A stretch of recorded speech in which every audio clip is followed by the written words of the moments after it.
네, 안녕하십니까. 질병관리청 차장입니다. 포스트 오미크론 격리 의무 전환 관련 향후 계획을 말씀드리겠습니다.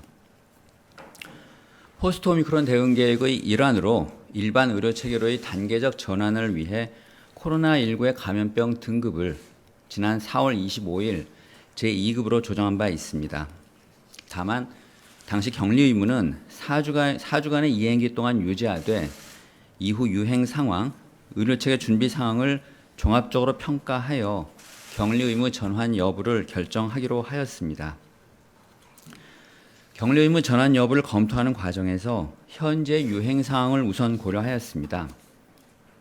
3월 3주를 정점으로 신규 발생이 감소하고 있으나 여전히 일 평균 2만 명에서 3만 명대의 발생이 지속 중입니다. 특히 5월 2주의 감염 재생산 지수가 0.9로 전주 0.72에 비해 0.18 상승하는 등 최근 감소 폭이 둔화되는 양상입니다.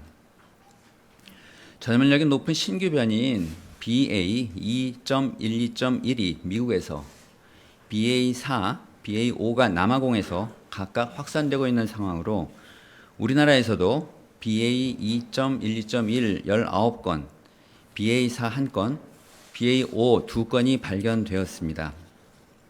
신규 변이는 기존 백신의 효과 저하, 면역 회피 가능성 등으로 확산 시 재유행 요인으로 작용할 가능성이 있습니다. 질병청에서는 향후 유행 양상에 대해서도 예측을 실시했습니다. 격리 의무를 유지한다는 전제 하에서도 면역 감소 효과에 따라 이르면 올 여름부터 재유행이 시작하여 9월에서 10월경 정점에 이를 가능성이 있습니다. 격리 의무를 해제한 경우에는 유행 상황에 상당한 영향이 있을 것으로 예측되었으며 현재의 감소세를 유지하지 못하고 6월에서 7월 반등할 수도 있을 것으로 예상됩니다. 격리 의무를 유지하는 경우와 비교해 볼 때 격리 준수율이 50%일 경우에는 1.7배, 전혀 준수하지 않을 경우에는 확진자가 최대 4.5배 이상 추가 발생하는 것으로 예측됩니다. 한편 국내 다른 연구진의 예측 결과에서도 확진자가 격리 의무를 이행하지 않을 경우 유행 감소세가 둔화하다가 반등세로 전환하는 그런 결과가 도출되었습니다.